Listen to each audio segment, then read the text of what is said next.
Sweet.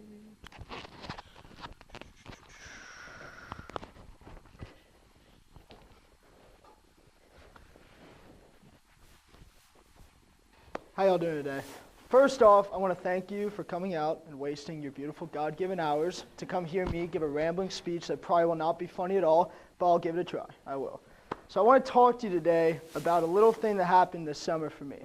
So this beautiful institution that I go to called the Citadel sent me to the Democratic National Convention, which, let me tell you, was an unbelievable experience. Unbelievable. So my job when I got there, I was actually what is called a CNN runner. So I was an intern for CNN. I got this cool little badge. I got a Secret Service ID, the whole thing, the whole shebang. And my basic job was to hop in a golf cart and pick up Anderson Cooper when he needed to be picked up. And God bless Anderson Cooper because he was the nicest man I've ever met in my entire life. And so every single day, no matter who it was, who I was picking up, they would call me.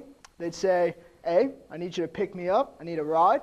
And I'd be like, all right, great. I'd hop in my little golf cart, my little swag wagon. I'd hop in, I'd drive, pick him up. I'd be like, hey, what's up, Anderson? How you doing, man? And Anderson would be like, oh, God bless you, Josh. You're my hero. And I'd be like, you know what? It's a daily thing, every day. And so I'd walk up. Anderson would hop in my car, whoever he's talking to. Usually he would not say an actual word to me, let's be honest, okay? But he'd give me those, great eyes and be like, thank you. And I'd be like, oh, Anderson, thank you. And so we'd be great. I'd drive him wherever he needs to be, onto set, onto makeup, all this.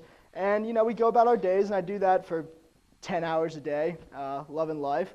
And, it was great. I got to meet all these cool people, whoever it was. And then came the final day of the Democratic National Convention. Hillary Clinton was supposed to speak that night.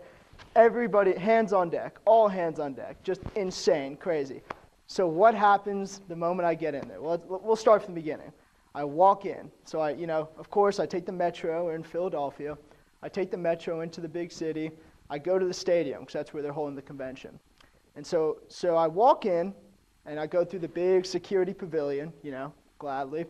I show my Secret Service ID. I feel all special. I see a Secret Service agent. I give him a little nod, because I feel like I'm important or something. And he kind of gives me the, who the hell are you kind of look. But I'm like, yeah, whatever. He respects me. I can feel it. He looks me over. They check your bag. They check everything. I had a water bottle. Like, oh, no, sir. No. Okay? I'm like, it's just water, man. Thought they were going to arrest me or something. So, I get through. They take my water bottle. Whatever. I only cried a little. I get through the thing. I look up. I'm going through. I'm looking around. I kind of see some clouds in the distance. I'm like, oh, okay, we'll be fine. That's not supposed to hit us. We'll all be good. Smooth sailing for the last day of the convention. So we're working. I get there around 5:30 a.m., because CNN never sleeps. 24-hour news cycle, in case y'all don't like, just saying. And so I get through. I get to the pavilion. My guy in charge, who's a big producer at CNN, he's the one who's in charge of me. He's like, hey, Anderson and Wolf Blitz are going to be here at 6. I need you to pick them up and drive them over to the set. I'm like, okay, no big deal. I go do it. It's 6 o'clock. I go do it. I kind of look up again. I see a few more clouds up there. I'm like, no, we'll be fine. No way it's going to hit us. We're perfectly good. Last day, we'll be all right. Might I add, I'm outside for the entire day. I never step foot inside at all.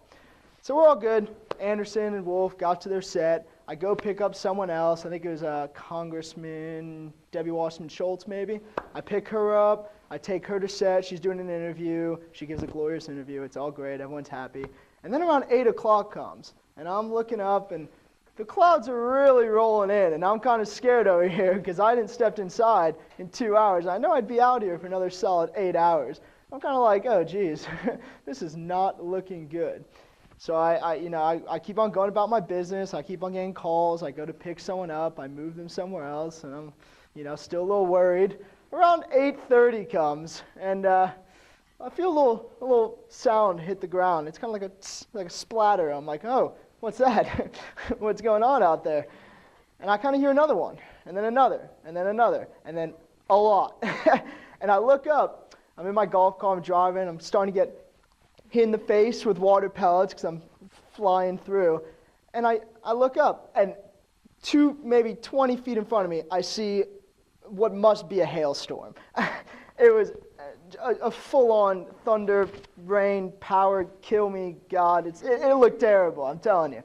And so I'm looking, I'm like, oh, geez, I was going to pick up, I think it was Wolf Blitzer again. I went to go pick up Wolf Blitzer, and let's just say, Wolf's kind of like a pretty boy, okay? He gets his hair done, and he doesn't like to get it changed, and if it gets wet, he gets all antsy and stuff. So Wolf calls me, and he's like, hey, Josh, I need you to bring an umbrella, okay? You're going to have to walk me everywhere for today. I'm like, see, Wolf, I really can't do that. You see, I got this job I'm supposed to do, and I don't really want to get fired. So I bring the umbrella anyways because Wolf's a cool dude, and I'm not going to disrespect Wolf Blitzer. You know, makes a lot more money than I do. And so I bring the umbrella anyways, and I go to pick up Wolf. He's at the outside set, and I run out with the umbrella. He gets in, you know, we're under the umbrella. We run to the golf cart. He gets under it. He's like huddled under. He has his suit jacket like over his head. This is not the Wolf Blitzer you see on TV, let me tell you. And Wolf Blitzer gets in my golf cart, and we're driving. And his aides, who always go with him because he's Wolf Blitzer, his aides are with him. And I swear to God, I'm not even kidding you, they had a tarp that they were holding up in front of him to block the rain from him. And they're all like, and Wolf's over here like, if one of those water droplets hits me, I will not go on set, I swear it. And these people are freaking out. And I'm over here just driving my golf cart like, oh my God, what is going on? And it is hailing. It was just full rain. It's been like this for 30 minutes. And I have my little umbrella, and I'm kind of trying to block Wolf while I drive, and I'm like, and I kind of like skirt out of the way, so I come around this corner. You know, I'm driving Wolf. We're trying to go quick because it's raining. I come around this corner, and God help me, what do? I hit the brakes a little. I kind of go quickly around, and what happens? I slide out. Wolf Blitzer and everyone, I swear to God, I slide out, and I'm like skidding, like water planking across the road. And Wolf Blitzer never heard me all my entire life. That man screamed like a little girl, I swear to God. Ah! Wolf Blitzer, I'm telling you. And so I'm flying out, and I catch the grip, and I get all lucky. I don't know how it happens. And I like stop right before we hit the edge, and I just like, whoosh, and I just go forward. And I don't look at Wolf. I'm just like, I'm not even here, man. I'm just driving as quick as I can to get to the place. And Wolf's giving me this death stare. I can just feel it in my skull. He's just staring me down. And I'm sure, I guarantee it, his aides are just staring at me. They wanted to kill me because Wolf probably got wet. Let's be honest. And so we get to the CNN compound, and I have my little umbrella, and I run out to Wolf, and I hold the umbrella over him, and Wolf runs into the compound, and I get a call. And like, I don't know, 30 minutes later, they're like, Josh, you will not be driving Wolf Blitzer around anymore. Thank you, I appreciate it.